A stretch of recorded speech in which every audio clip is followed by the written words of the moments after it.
It means that the higher self is immanent within every man, no matter whether he be a savage or whether he be on the verge of adeptship. It's immanent, it's there. But the higher self needs many hundreds of lives to establish once more. It had that dialogue once before. But it needs many hundreds of lives to establish once more the dialogue with its ego, its lower self, its personality field. And it takes tremendous strides towards establishing that dialogue. But equally so, more so, the ego must make its strides. And one of the ways in which it establishes a base of activity from which to operate is to establish clearly and firmly in its own awareness, the ego's own awareness, that there is this flame divine. That's most important. To have the starting base. There is a flame within me, and if you can avow it each day, that's fine. Or if you like using the great invocation, there are many, many affirmations in the classical teachings. And remember, with so little time available, do choose wisely what you read. The occult bookshops are filled with rubbish. And the booksellers, who should know better, who proclaim themselves scholars, don't care anymore. They just put anything that's published into their bookshelves, on their shelves. So look for classical teachings of ancient wisdom, and by this we mean a stream of teachings which has stemmed from the Gupta Vidya, from ancient days, has passed down by word of mouth. And the stream we can connect up with here in the West through Swedenborg, through Blavatsky, Besant, Leadbeater, Bailey, Browning, and so on. All the bees, we call them. All the bees. And once that affirmation is there and established, it becomes part of your unconscious. You begin to experience it within. You can do a test on this any time you like. If a woman loses her husband, she generally doesn't dream of the husband being dead for 6 or 7 months after. It takes time for what occurs in the outer consciousness to penetrate into the unconscious. Then she becomes aware that he is dead. Because she is aware, then she talks about his survival there after death and so on. And it's so with this affirmation. Once you are absolutely certain in waking consciousness of the immortality of yourself, then these things are expressed inwardly. Once they're expressed inwardly, then you can begin to take a share of your unconscious and direct it in such a way as to plumb your depths. And so immanence implies something interpenetrating us, omnipresent, always there. The difficulty is that it takes many lives, and by lives I mean lives of spiritual effort, to establish the pathway, the antakarana, the thread between the ego and the self. And it is accepted practice in classical teachings, it is accepted teaching, that in the early stages of effort, the disciple will use whatever means he can to establish that dialogue, and it's difficult. And generally, he will link himself with a person, with a group of people, who to him represent elder brothers. Anyone who is further on the path than you is your elder brother, speaking spiritually. Any person not as far on the path as you is referred to as my younger brother. And these terms are very important. And when you recognize the presence of a younger brother, it behooves you, as the definition of spirituality implies, it behooves you to make effort. To make an effort to extend his awareness. That doesn't mean that you knock on his door in the middle of the night and get him up at all times and give him a religious harangue. On the contrary, you do exactly the opposite. You make him make the effort. When the effort is made, see that he is rewarded. The point I'm making here is that for many in the initial stages, it is necessary to have an elder brother nearby, a group of elder brothers. And by this means, then the higher self, your higher self, that which is immanent within you, can reach you. That is most important in the early stages. The higher self generally cannot reach the ego immediately, but by going to festivals, meeting with groups that are spiritually inclined, to create an atmosphere in which you exist momentarily or for some time, the pathways the ego self-actors can be established. Now this great journey inwards, has been referred to in classical times in Greece and in Egypt and in India, China, and all great religions and philosophies. In Greece we remember the voyage of Odysseus, the long journey which a group of chosen initiates, his own cohort of men and women, journeyed all over the Mediterranean, broke through the Pillars of Hercules, swept into the Atlantic, and somehow or the other got through the Baltic, came down the Volga, through the Bosporus, and some say even crossed to the Gulf of Persia and came round Africa, some say crossed through Ethiopia and returned that way. A wonderful journey, the journey of Odysseus. And lots of allusions in it to the path that you and I are seeking to tread. We are all Odysseus's, and if we can't be Odysseus, then we must be one of his cohort who are inspired by him. That's what I meant when I said that you need to have elder brothers near you to begin with.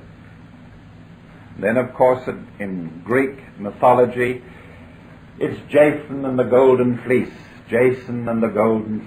His search for the gold within, hidden gold, the gold of the soul, the aura of the soul, the goldness of the soul. Thank you. And eventually he finds the golden fleece and he wears it. A lovely story woven around that. Then, of course, it's Orpheus searching for Eurydice in the underworld. Orpheus searching for Eurydice in the underworld, pleading with Pluto, who we in esoteric astrology call the Lord of the unconscious. And Eurydice is his anima. For the male there is always a female anima that beckons him, calls him on, leads him towards the path. And when the anima is no longer needed, she is replaced by the psychopomp, who was symbolized in ancient days by Mercury, Hermes with the caduceus, the messenger of the gods. And so when we search inwardly, the sort of things that we can expect on our path inwards is to be confronted with an anima. If it's a male, if you're a male, if you're a female, then the animus. A young man who will beckon you, She often stands on the edges of the great waters of an ocean. The ocean is the great ocean of the unconscious, and so on.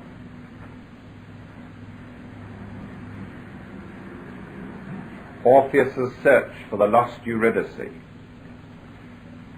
Then, of course, we have the great poem of Dante, Wandering Through Hell, accompanied by Virgil, who's the symbol of the psychopomp, leading him through the morass of the unconscious which each one of us has to cross. The jungles of the unconscious. And that's why we like to have elder brothers to help us, to advise us.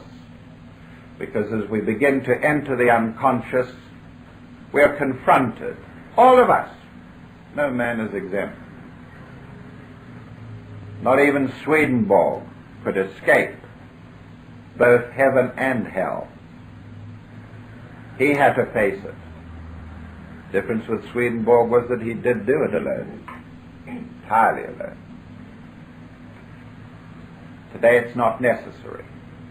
We learn about the dweller on the threshold, which is the concrete symbol for you of all the jungle opponents of your entry into the unconscious. Dante wandering through hell, and the dark streets of the city of Dis is another reference to the path that we must take. The enforced exile of Adam and Eve, who are cast out of heaven and must wander and diversify and go through endless experiences as the heart and soul of races before the time comes that they can approach the kingdom of heaven, return to it. Then there are historical references to this path. The wanderings of the tribes of Israelites held in bondage in Egypt. Each one of us is an Israelite held in bondage. You know, these words are so much more literally true than we generally accept. Held in bondage. And of course, the greatest bond of all is ignorance. The greatest bond of all is ignorance. Men are asleep. They think this outer world is the world of reality, when in fact it's just a kaleidoscope flashed onto the wall of the cave of matter. Shadows on the wall, this waking consciousness. The wandering of the Israelites in search of the promised land. Again, a story, fable about the path. Bunyan's Pilgrim's Progress. Bunyan's Pilgrim's Progress. A Christian version of the path for those who have eyes to see and ears to hear, in a religion that virtually knows nothing about it. And of course, this has been the problem with religion. Religion is not a psychology. Religion is what it is. Listen to a story that helps to explain the difficulties of religion today. I had my fair share of religion stuck down my throat. Was confirmed in the Church of England. Knew quite a lot about it all. Had a nice padre in the army who died at Alamein with both his legs blown off.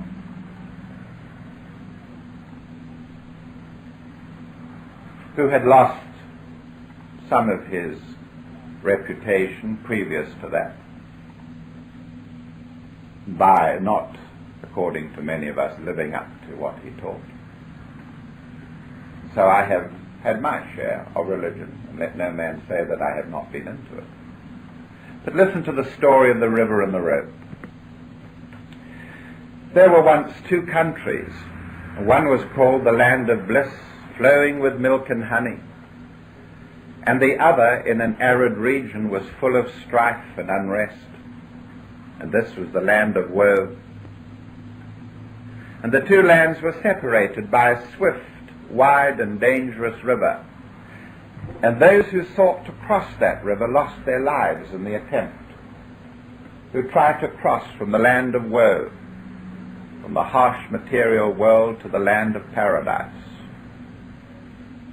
Then one day there came a man who, because of his love for the people in the land of woe, decided to try to place a rope from one bank to the other.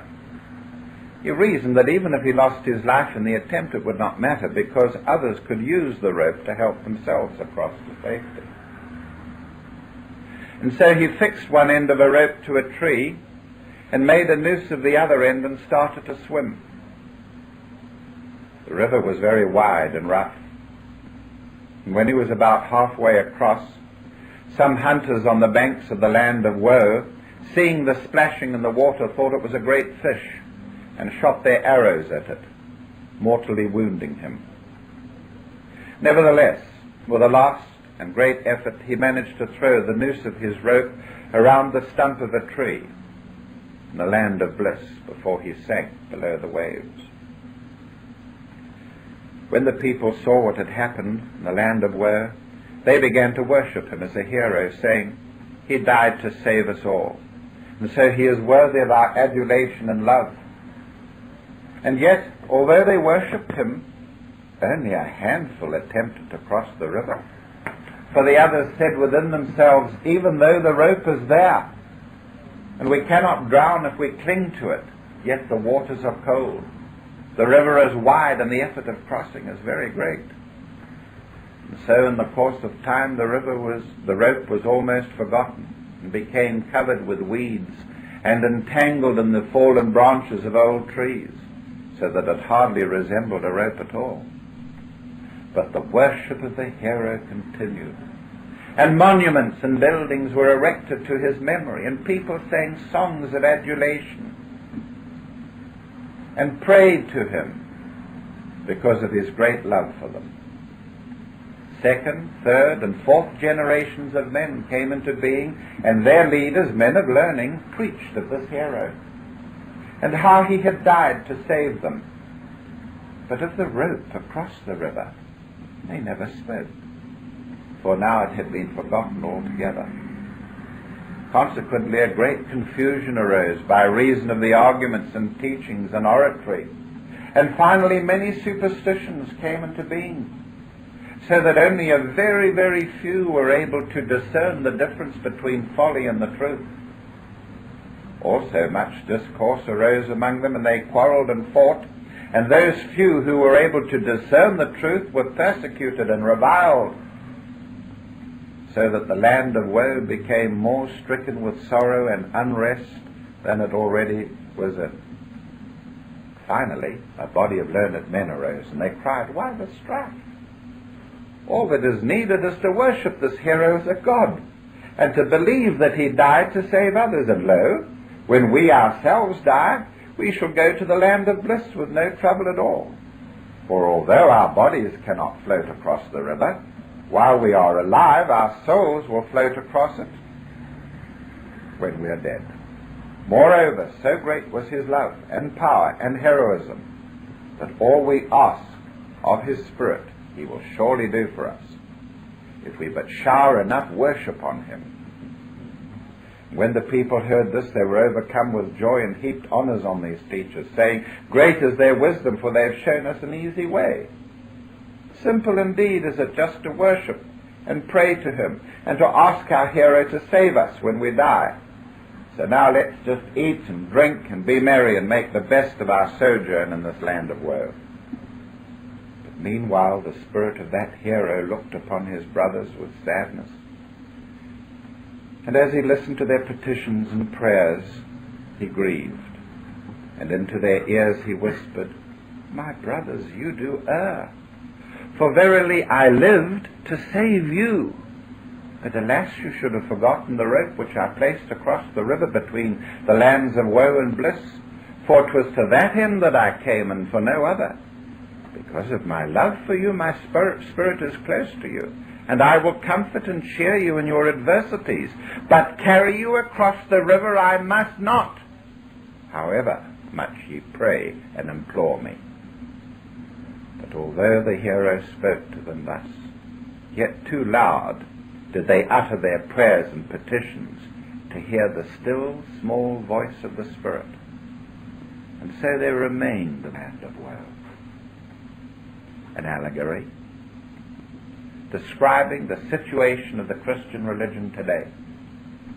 And I understand from some of the holiest men of India, a population of 600 million, that it's so there as well. That the teachings of the Gupta Vidya are ignored. Yogis are just looked upon as holy men and phenomena and nothing else. And the world goes on and on and on and ignores the rope. The thin thread that cannot break, that is imminent, it's always there, that we can take any time we wish. Even at first, we had to be led by elder brothers into the waters. But take it we must ourselves. No one can take it for you. No priest, no bishop. No one can take it for you. And so, one of the great factors, it's in this book, one of the great factors that are stressed here at Claregate College is self-discipline. When one talks about the passing of examinations, I know what things are important for individuals who must take that journey. And those things are considered very, very carefully. So we come back again to consider allusions to this incredible path. Most of those who sing out the psalms and the hymns and the prayers have forgotten the rope.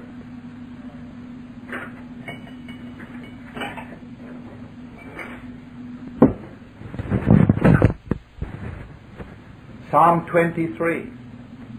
The Lord is my shepherd, I shall not want. He leadeth me beside the still waters.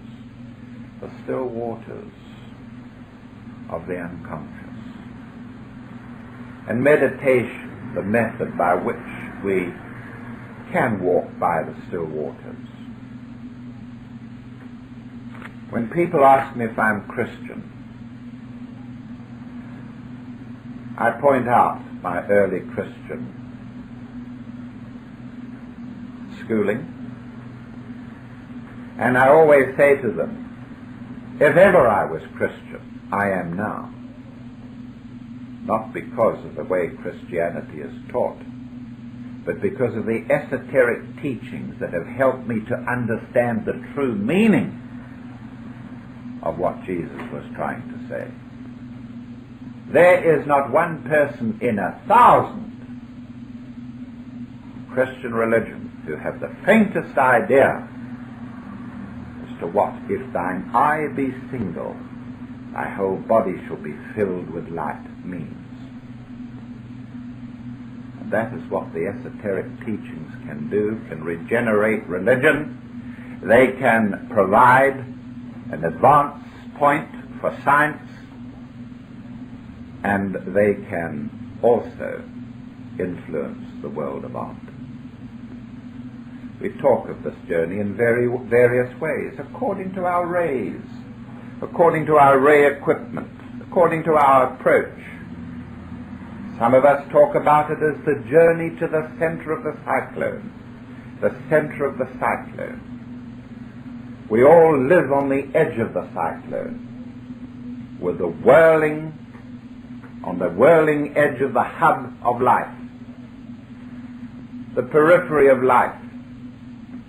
We have no control over what catches us up each day and whirls us about, and still less control as to when it should stop, and we should have the opportunity to go to the center of the cyclone, where it is completely calm, where there is no movement of air at all. The center of the cyclone.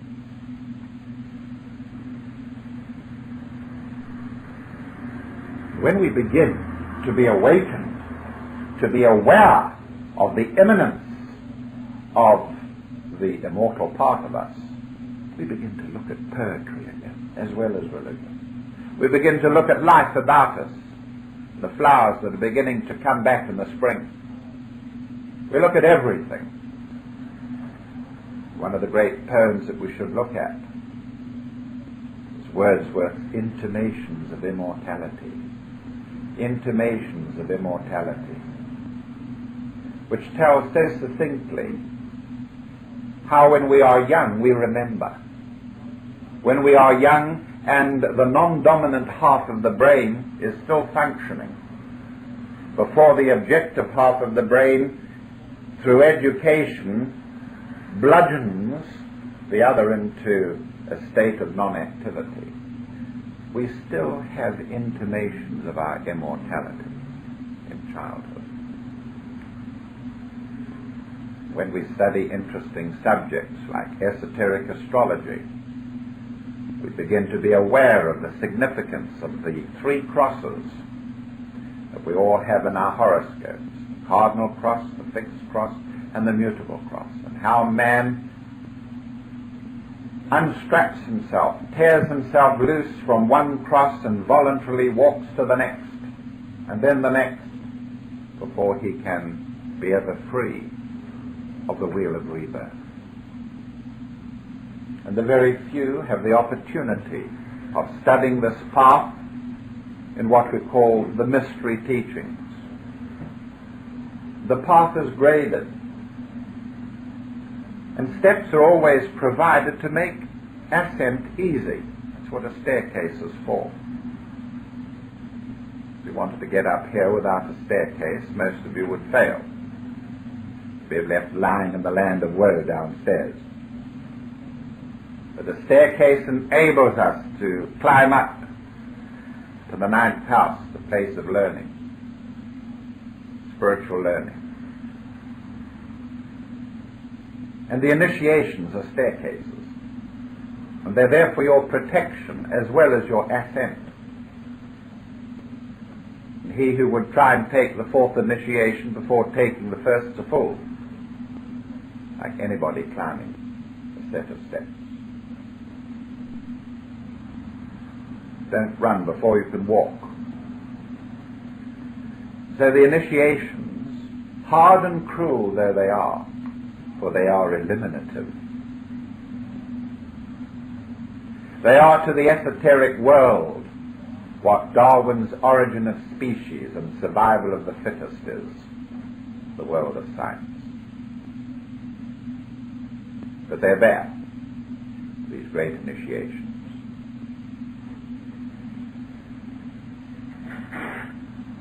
And of course the emphasis here in the college is to learn what the disciplines are and their significance.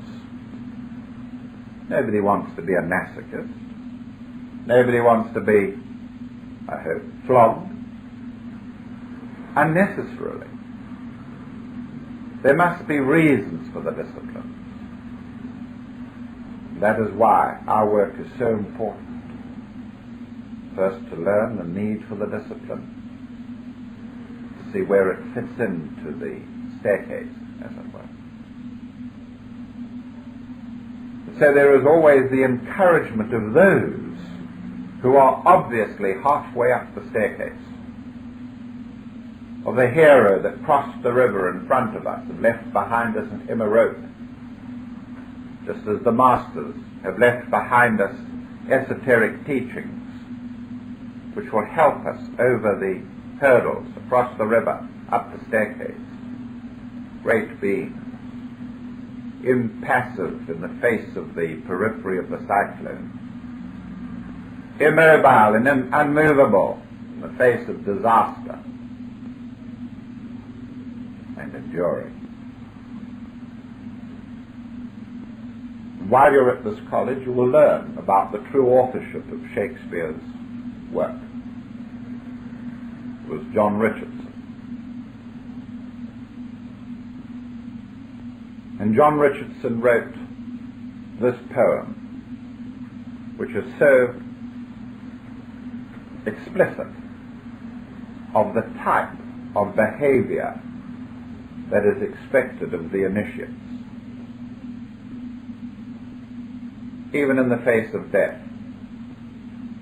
We are told that we have terminal cancer, that we'll die with it.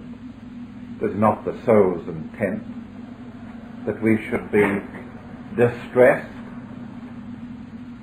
That is an insult to the soul, to the higher self. An insult.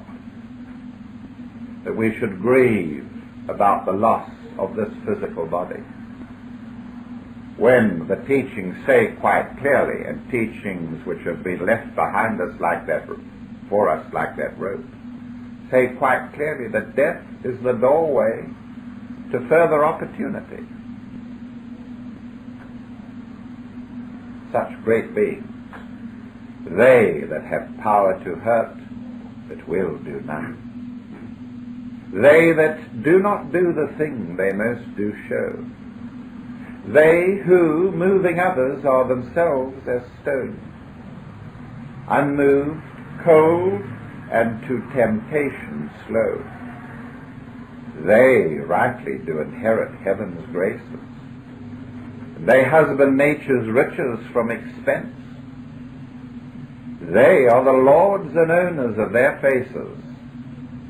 Others are but stewards of their excellence. The summer's flower is to the summer sweet, though to itself it only live and die.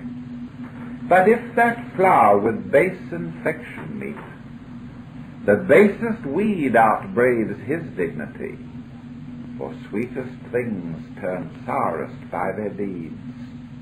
Lilies that fester smell far worse than weeds.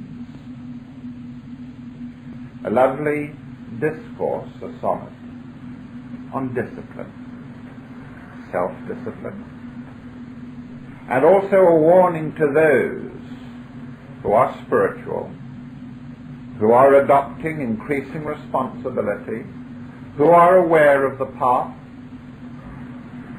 and who fester, the lilies amongst the weeds, who in their endeavor to copy the sun, in their endeavor to flower into perfection, with base infection meet, lilies that fester smell far worse than weeds. And it is a warning to those who tread the path, that if you will open yourselves to the glory of higher energies which will pass to you down through the sutratmas, along the rope, if you will abuse those energies, remain impure in the face of them, then you will fester and smell far worse than weeds that might attempt it.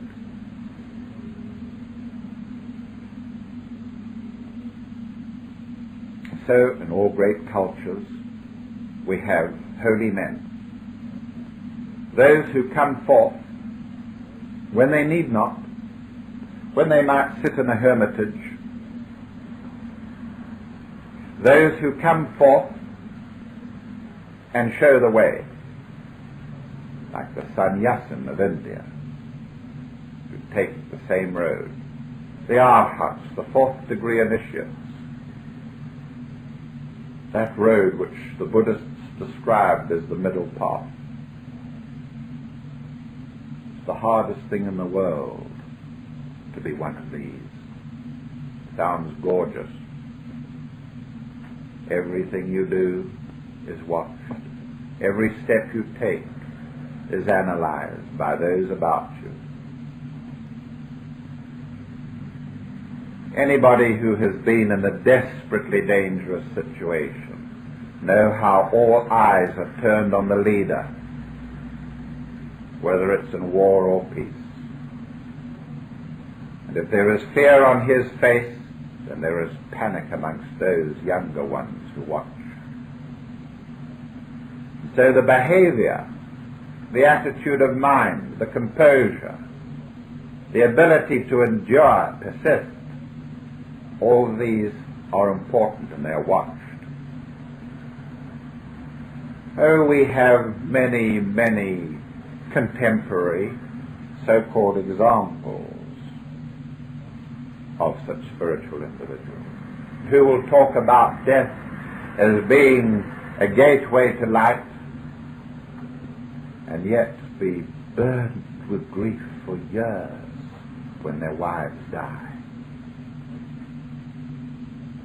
You think I'm hard? It's no good talking about it. You have to practice it. A very famous Buddhist,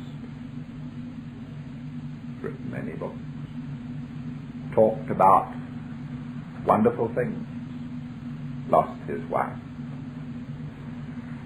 And I think it must have been a year later, I rang him and asked him if he would lecture. He was still in an awful state of grief. No, he didn't go out anymore to do that sort of thing. He had not got over it. Well, what the hell are we here for? We all have our burdens. We all have our bereavements. I've been bereaved only 2 years ago. Desperately bereaved. No greater bereavement than to have somebody young plucked from your family, on whom so many hopes were placed. That did not mean that I would have to be burdened down with grief, that this work would have to suffer for it. What in the earth is the good of talking about death being only a change of state and an opportunity to grow if you don't practice this belief? That is what we mean when we say that you become the cynosure of all eyes once you assume the role of a spiritual being, of a leader. The middle path of the Buddhists. It was the tale of China. It was Confucius's journey to the still center of togetherness in the storm of our tumultuous being, this path. In the horoscope of every individual, there are always indications as to what kind of approach to the path you should make.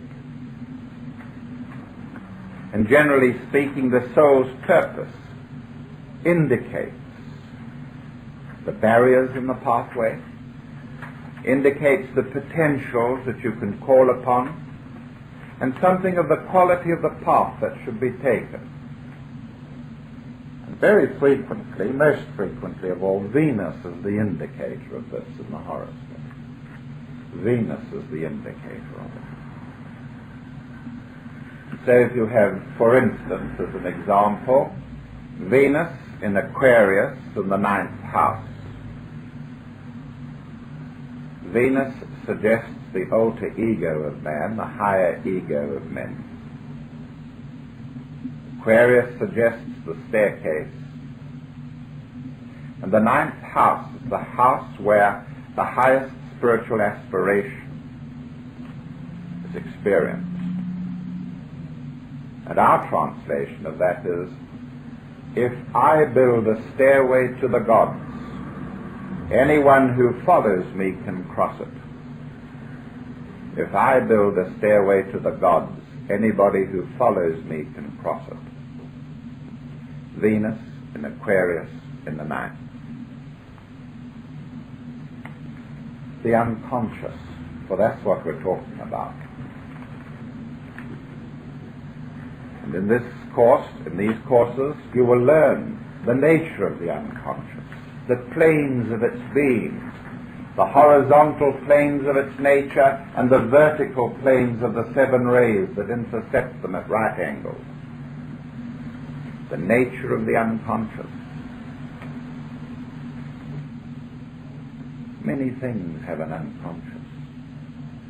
Even a word has an unconscious. All words have unconscious parts to them. Some words are extremely powerful. We all talk of the sacred word, the Om. Om,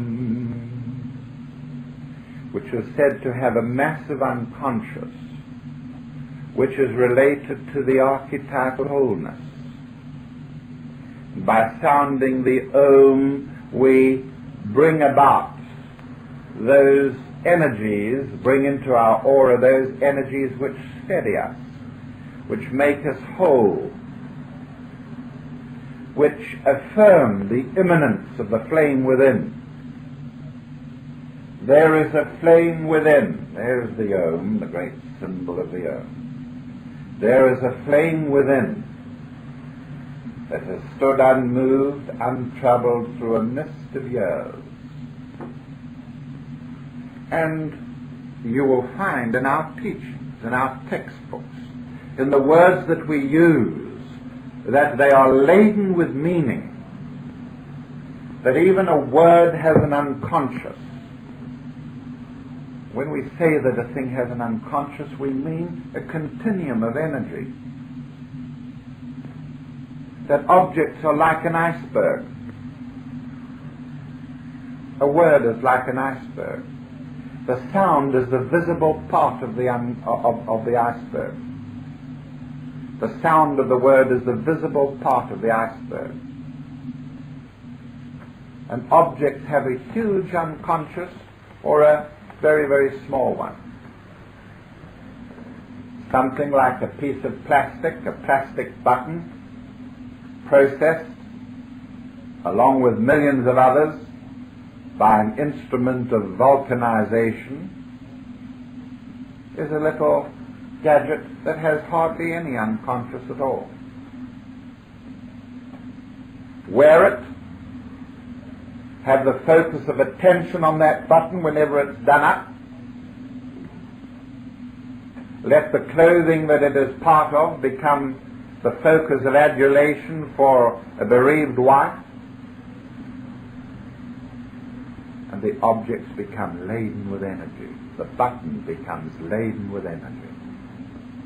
And we call the hidden energy that becomes associated with an object the numinostic energy, or the numinosum. Numinosum, numinosum.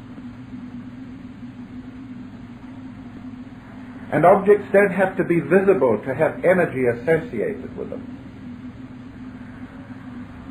And the unconscious is filled with billions and billions and billions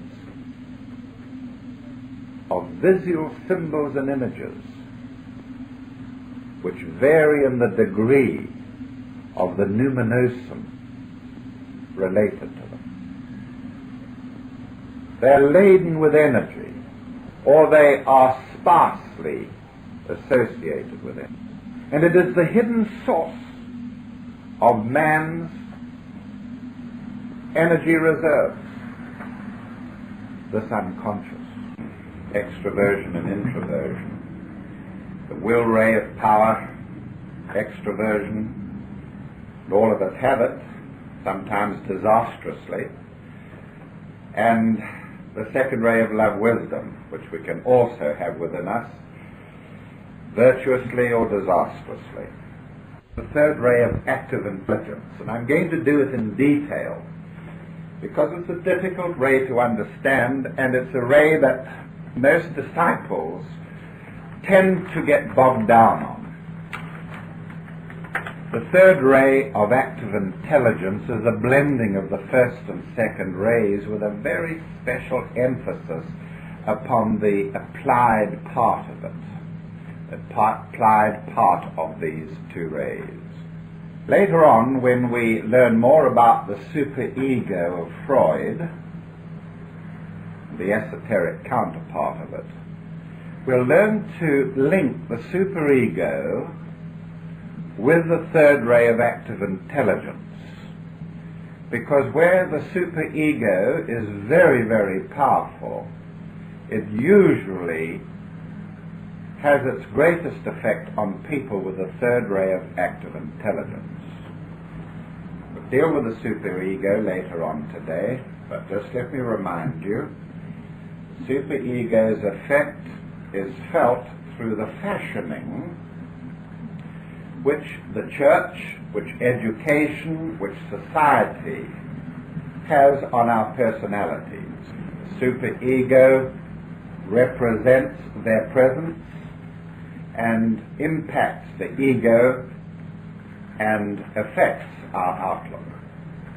The third ray of active intelligence is preponderantly the ray of the philosopher.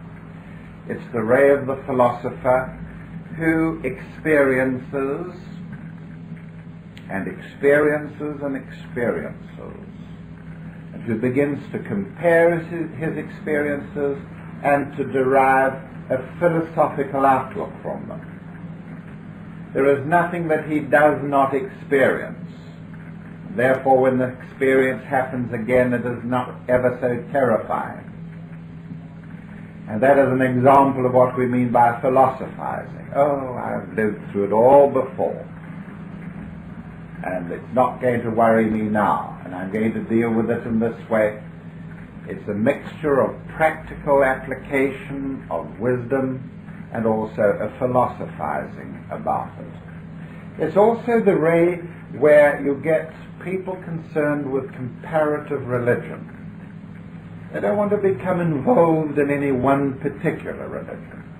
They don't want to be caught up with a guru or caught up with Jesus freaks.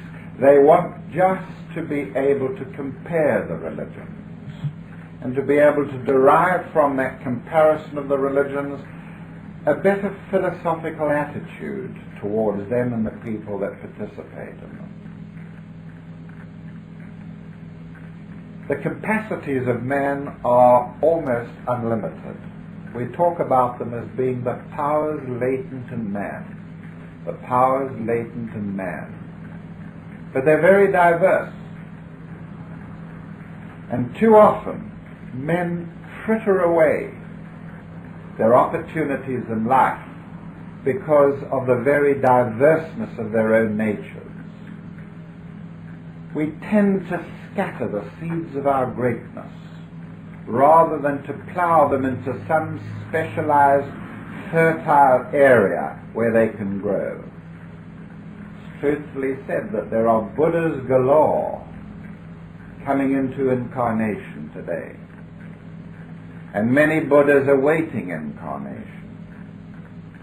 Why is it that we have so very few of them reaching spiritual maturity enough to affect the headlong surge of materialism? There are very good reasons why they are not manifesting. They're here but can't express themselves. I'm thinking of youngsters, especially in America, where they come into a very wealthy family, where they don't have to work, where they have the wherewithal provided and yet still can't express themselves. The difficulty at this stage with spiritually advanced beings like that is, as I put it, that they seem to lack the phallus with which to implant the seeds of their genius. They have the seeds of spirituality, of genius, but they lack the phallus with which to implant it, whatever their powers latent are, or their seeds of greatness. Now that is, to my mind, the most important reason. That there's too much love wisdom and not enough power and will, looking at the first ray as being the phallus symbol of power and will and masculinity, if you will. And I always think of this situation as it exists in the world as symbolized by the lack of a funnel, an ordinary funnel that we might use in order to put gasoline into our tanks. And here we have the Buddhas with their seeds of genius, which fall and scatter onto a diverse world. Whereas, of course, the symbol of the funnel indicates that it has, the funnel itself has the ability to catch the seeds in the first place, and then the ability to focus them through the thallus part of the funnel. The thallus part of the funnel. The ability to gather the seeds and then to focus them. A very good symbol which suggests that individuals who have got powers latent need such a funnel. Need such a funnel. The body provides such a funnel. One must sort these symbols out for oneself. But the focus of the funnel is the ajna center, the brow chakra between the eyes, the sacred square inch between the eyes. And the collection area of the funnel is the throat chakra, the throat chakra of experience, diversity. And the third ray, more than any ray, expresses itself through the throat chakra, which is like the opening to a funnel. For most individuals, the throat chakra is not functioning adequately. It is choked by the fact that the lower ego of the throat center is overactive. And the lower ego of the throat center is the sacral center. And energies are being dispersed there, or they're being dispersed emotionally. Nothing is getting through to the funnel which we call the throat center. There is no catching of the seeds or the powers latent. And there is no focusing of them into the brow center. The brow center is an important center because it radiates out in a constant stream the will and purpose of the individual. The will and the purpose of the individual. When we're talking about implanting the seeds of genius into fertile areas, we imply an active ajna center through which will and determination is able to flow as easily as emotion flows through the solar plexus chakra. So the element of will is very important, and it's a focusing will, it's a concentrating will, not a diversification will. The diverseness is conveyed by the throat center, which is the catchment area of experience. It's the catchment area of experience, the entrance to the funnel. But that experience is eventually tempered with will and passed out through the ajna center, and then you have genius. Genius manifests. Genius manifests. Very great example of the third ray was Socrates. Socrates was a great example. The great philosopher Socrates. But he had many third ray characteristics. And certainly, as he said himself, all the vices of that ray, or the rays, as well as many of the virtues. He had great third ray potential. He could take up any subject and discourse on it at a moment's notice. And he never hid away from experience. Even when Athens went to war as a dutiful citizen, he went to war with the hoplites. Indeed, took part in several battles.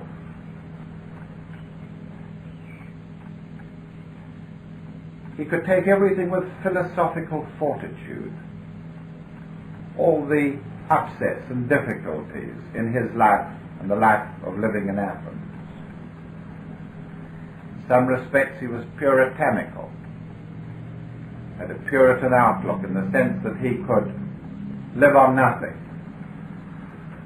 live in poverty, walk around and stand in the snow and ice barefooted. Now Socrates' great aim was to seek far and wide for sources of man's weakness. He sought far and wide for the sources of man's weakness. As we've always said here, to know where you are weak means that you can then apply strength to that place of weakness. It's when we don't know what we are that we become incapable, irrelevant, become what we call here a scattered third ray.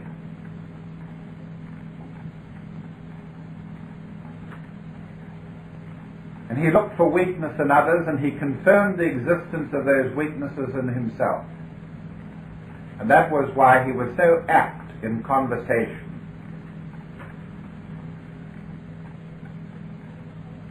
And he would roam around the city of Athens and take on anybody in conversation. Anybody who interested him, he would take them on, especially if they were puffed up and apparently had all wealth and power available to them. He would engage them in conversation and very soon tear them to tatters, showing them where their weaknesses were. Usually through their own mouths they would condemn themselves, and Socrates, by this method of irony, would get them to condemn themselves or their arguments. And where he had problems, the difference about Socrates was that he had a dialogue with himself. It was a real dialogue. He could communicate with his higher self, as he often did, standing out in the snow aside from other soldiers in his regiment. He could communicate with his daemon, as he called it, D-A-E-M-O-N. We call the daemon the angel of the shining presence, the higher self, who always reveals himself when he gets the opportunity to, but in most instances never gets that opportunity. But to Socrates he did.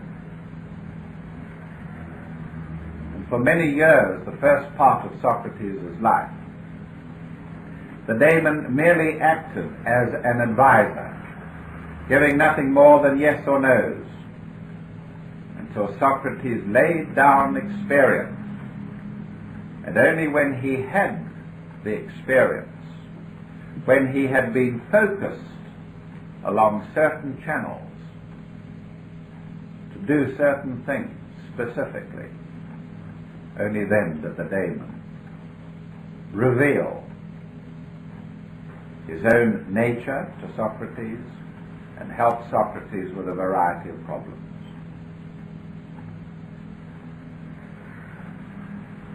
I have already said what happened, that before Socrates took the hemlock, he had admitted the young Plato into his ashram, and the young Plato began to be overshadowed by the same daemon, and the memory of Socrates and the attributes of Socrates were passed on at his death to the young Plato. And so the third ray has tremendous potential, a very wide field which includes every conceivable experience. The danger is scattering. The danger is the scattering.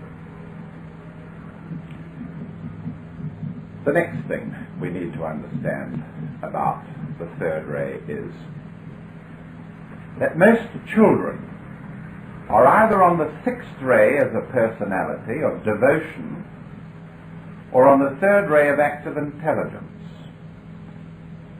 And children, especially boys, who are extrovert, bouncing around, scattered, delving into hobbies, rushing into various sports, reading books, diversified in a great way, have third-rate personalities where they are extrovert. Where they are introvert, they usually have sixth-rate personalities. Devoted to their family, devoted to home life, devoted to a single task. And whereas the third ray overexpresses, tends to overexpress opportunities and experiences, the sixth ray is crabbed and narrowed down to few experiences. They're not interested, the sixth ray type, in a variety of experiences. They like to center on somebody, a hero, or the father, or the mother, or the elder brother, or a pop idol. They like to focus on somebody emotionally. And therefore they represent almost an exact opposite to the third ray. It's when the child goes to a high school and possibly to a college that there can be a rapid change of rays, especially at the personality level. If you take any youngster, especially a boy of about 14 or 15, and put him into a science class and give him 4 years at a high school, he's almost bound to have a fifth ray of some sort, concrete knowledge and analytical science, take over some part of his personality. Hopefully it's the mental ray and not the personality itself. So, we meet a lot of third ray children. Remember that the third ray is the blending of the first ray of power and the second ray of wisdom and understanding.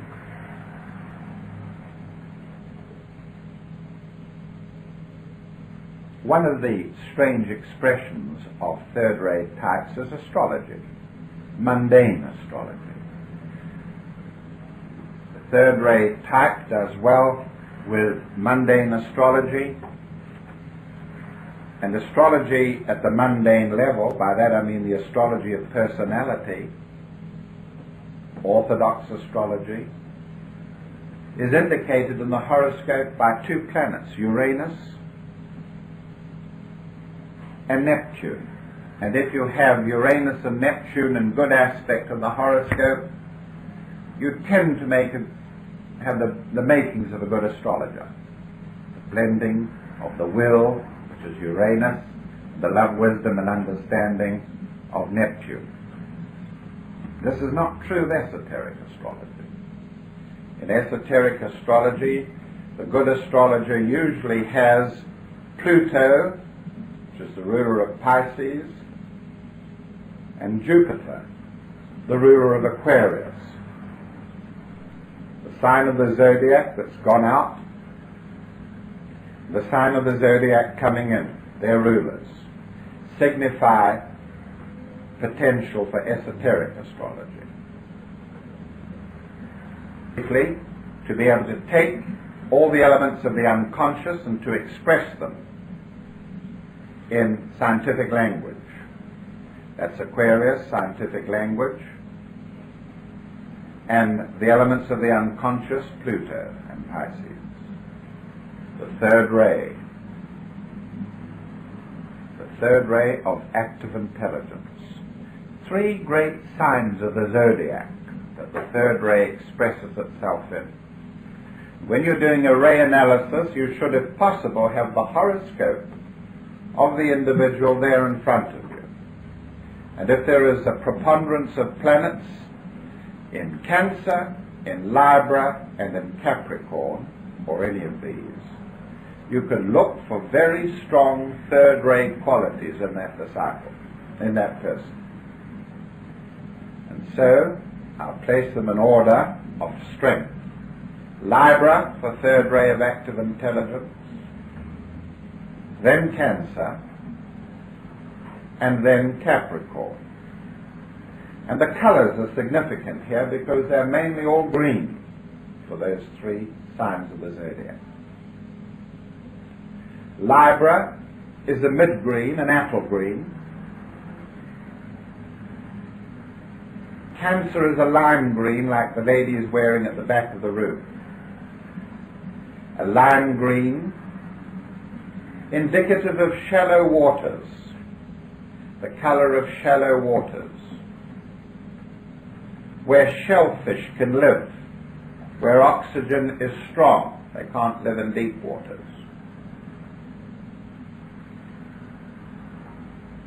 And Capricorn gives a deep green, almost a bottle green.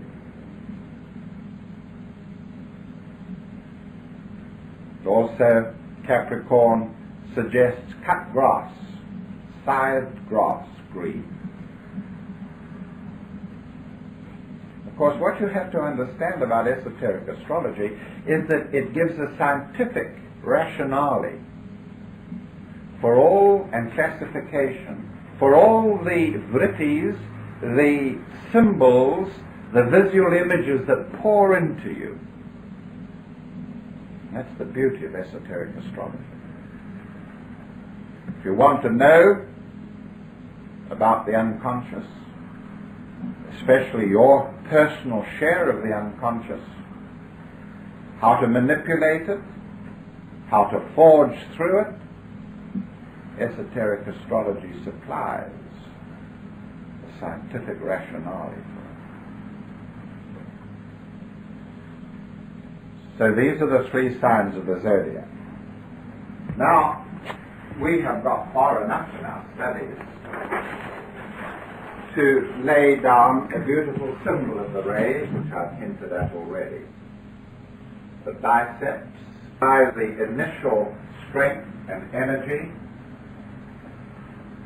The forearm, where hosts and hosts of different sorts of muscles give quality to the power. And then we come through the wrist, and we have the thumb of Saturn. The thumb of Saturn, which gives the power of the first ray, and it gives the quality of the second ray. And Saturn is the lord of the third ray. So using the human arm as a symbol of the qualities of the rays, Saturn represents the thumb. And Saturn is the device that can oppose all the fingers. Watch me. That's known in physiology as opposing. Saturn can oppose all the fingers, and all of them together. It makes man different from the ape, the ability of the thumb. And so the Saturn is the lord of the four fingers, or if you like, the thumb is the lord of the four fingers, and Saturn is the lord of the four rays of attribute, which we have incorporated in the symbols of the fingers.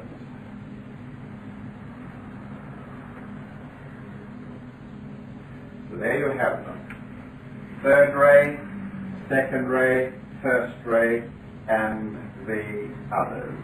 Fifth, fourth, sixth, seventh. Remember, man is the grand symbol of the universe. Man is the grand symbol of the universe. And in him, in the structures of his body, are symbolized all the seven rays. The seven cervical vertebrae of the neck are related to the seven rays. The first cervical vertebra The atlas holds up the cranium, the first ray of will and power. We will do that when we consider esoteric anatomy. Now, get this visual image. Do it tonight as an exercise for furnishing your unconscious, for furnishing the spare room of the mind with symbols. Biceps, the symbol of power, the first ray. The forearm, the symbol of qualities. Second ray of love, wisdom. Power wisely applied. Power lovingly applied. And then the hand as the symbol of the other 5 rays, with the third ray as a major ray, representing activity, active intelligence, tremendous range, diversity of movement. It enhances the 4 fingers' movements. And Saturn enhances the rays of attribute. Now all this power applied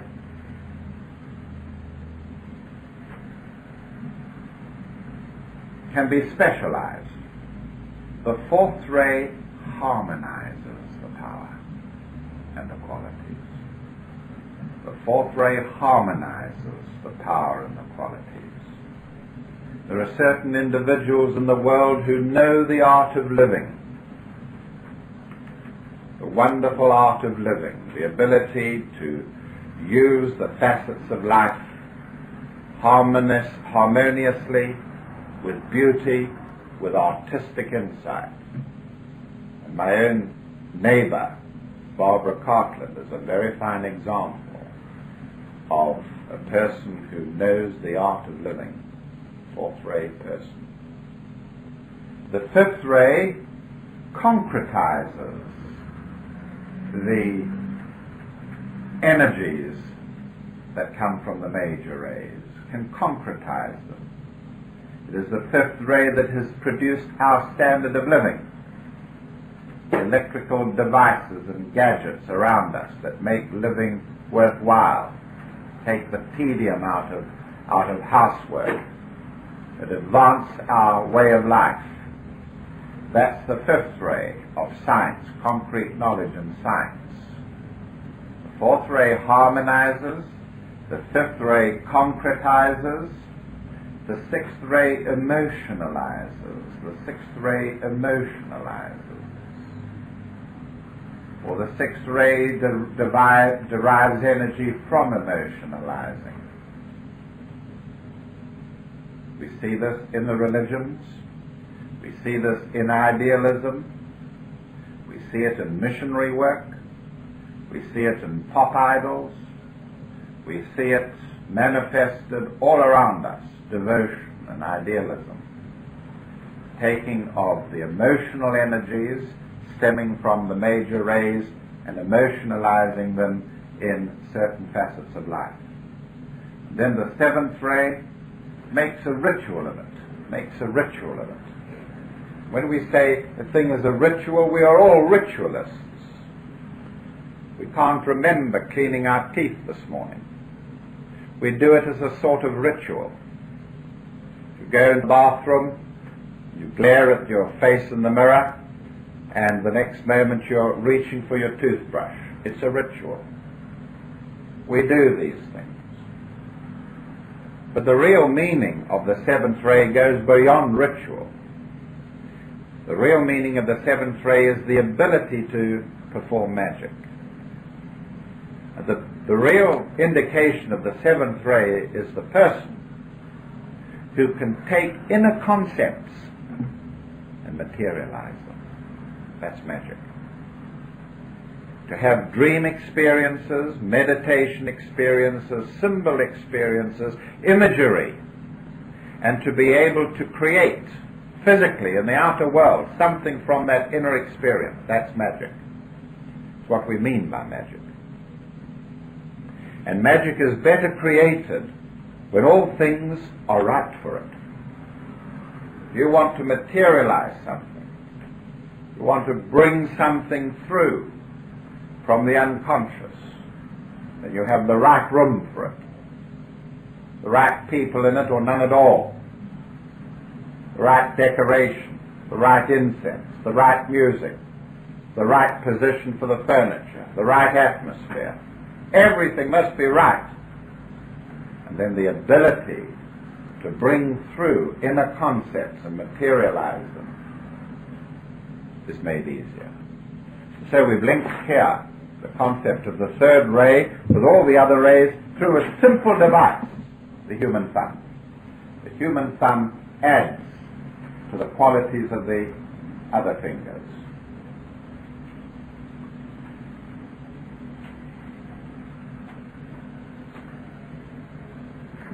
The vices and virtues of these rays. The third-ray personality can nearly drive a first-ray personality to drink.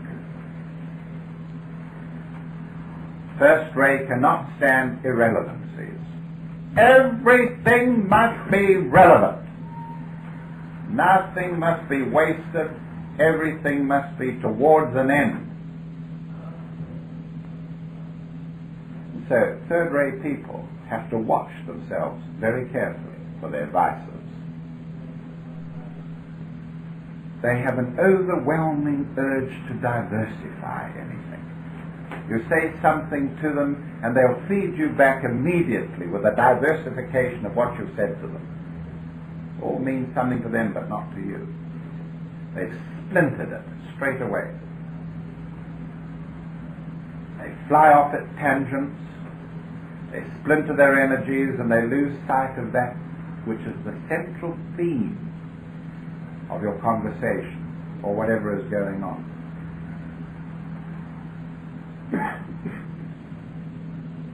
However, the third ray can use these capacities to great advantage, especially if they're backed by the first ray, which gives them narrow limits them to certain things so they can become powerful. The great example of this is Henry Ford, with mass production, where you have this huge range of parts all being produced in mass. And therefore you think of the sign of the zodiac, Cancer, mass. A mass of people, massive production, mass of parts, masses. Third ray, Cancer, Henry Ford.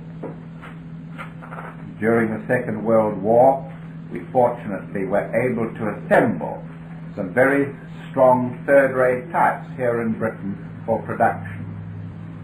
One of the best examples was Lord Beaverbrook. He was approached by Churchill, Beaverbrook newspapers, and he was put in charge of aircraft production. And he took an impossibly diversified situation, with aircraft parts being made in hundreds of factories all over the country.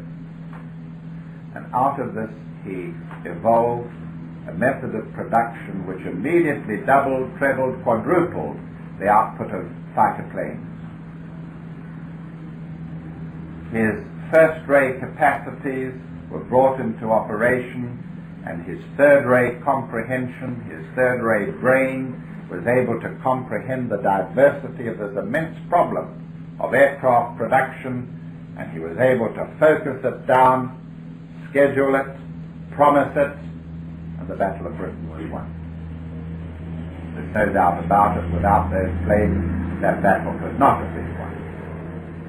Another example of a third-rate type able to focus his attentions specifically to one thing was Henry Kaiser, who produced the Liberty ships. The Allies lost in 1 month, in the worst part of the last World War, something like 600,000 tons of shipping. It went on for many months. And and the war threatened. That was the only thing Churchill said that ever really upset him and gave him fear, was the submarine war and the destruction of Allied shipping. Well, men like Henry Kaiser were called upon, and instead of building one ship at a time, he laid down the keels of hundreds of ships and built the sections of the ship separately. Thousands would be employed on making one part of the ship. And then all the parts were brought together, and hundreds and hundreds and hundreds of Liberty ships were flung into the water. So, the sort of irrelevancies that you get from third-rate types can be quite alarming. You'll say, well, what's happening? Oh, I got something through the post. They don't say whether it's a memo. They don't say whether it's an invoice, or a statement, or a credit note, or a legal demand, or whatever it is. I got something through the post. Irrelevancies. I knew a very famous man in esoteric circles, an absolute genius who was on the third ray. I was sitting at dinner one day with him, his family, the Queen's cousin, and other important people there. We were having very nice lunch. And all of a sudden he said, well, I'll just have to put an oscillator in. Silence at the table. That's typical of the third ray type. Come out with something in a conversation that is absolutely without roots or any relevance to the conversation or the situation.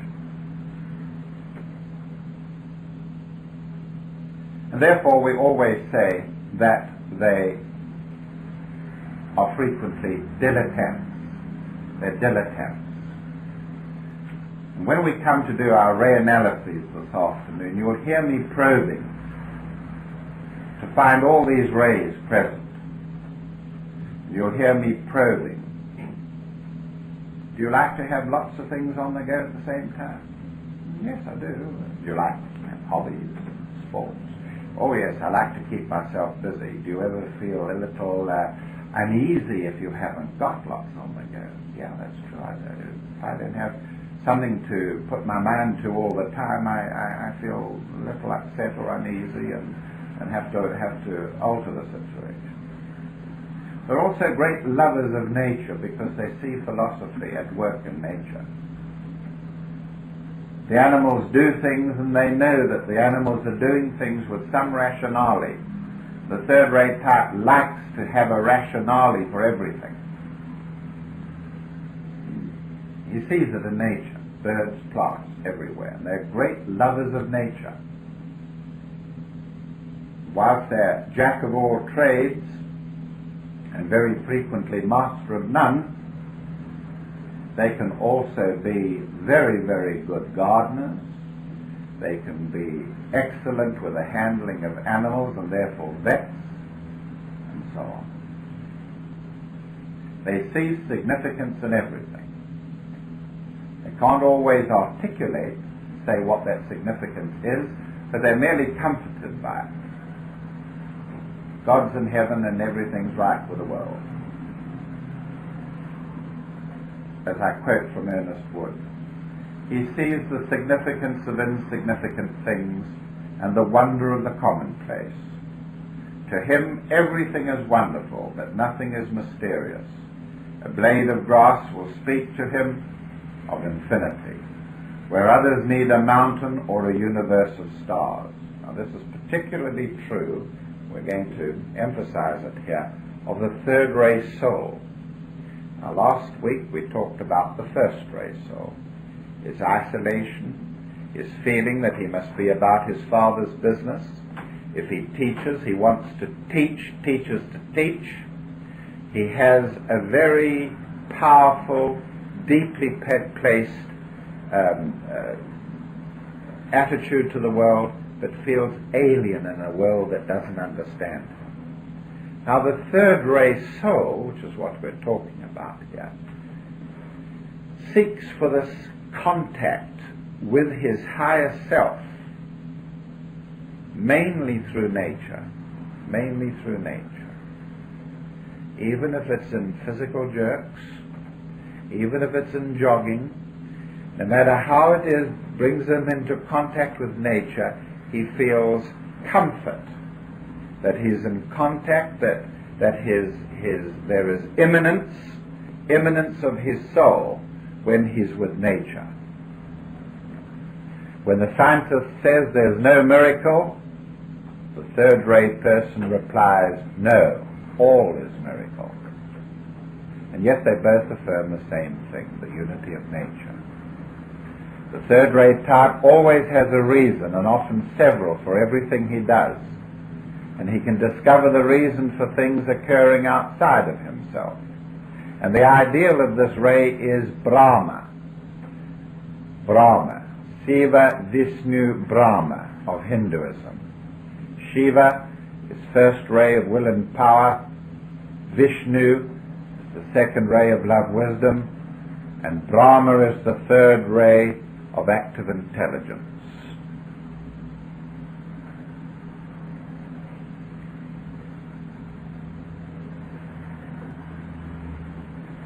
Now, there's a very important factor here which will help you recognize a third ray soul. Their concern for the animal kingdom. They very frequently prefer animal life to human.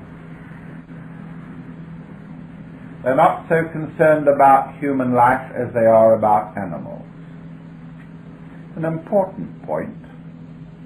The Earth is ruled by the third ray. The planet Earth is ruled by the third ray. So is the planet Saturn. But the Earth is the great example of the third kingdom. The third kingdom is the animal. Mineral, the first or lowest. Plant, the second.